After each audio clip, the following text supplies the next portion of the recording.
devotion. Hey everybody, this is Pastor C. How y'all doing out there on internet land? What we're going to talk about today is women being able to speak, because there's a scripture that talks about not even allowing women to speak. Well, we're going to expressly look at what the scripture has to say about that. There are women prophets in the Bible, so obviously women can speak.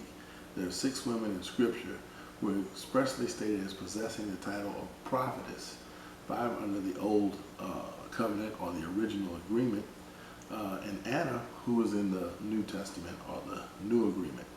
And then Philip is mentioned in Acts as having 4 daughters who prophesies, which brings the number of prophetesses to 10.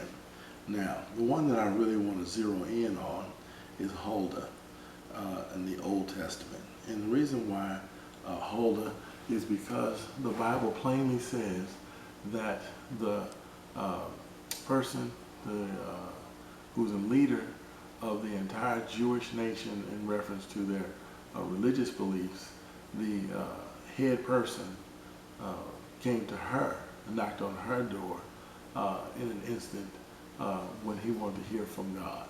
So the chief rabbi, who's in charge of the entire Jewish nation during a time period which is the Old Covenant or the Old Testament, as most people would say, when women were thought of as very low, most custom, women were thought of less than a dog.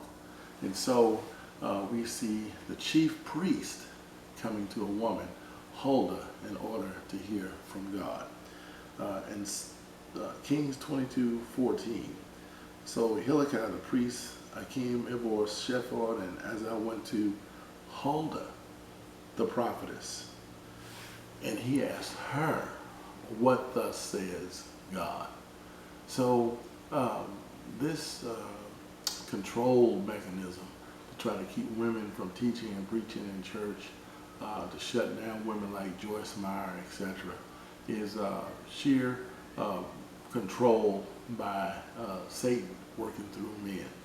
And that's really it. I'm not going to spend a long time with a message, 15, 20, 30 minutes.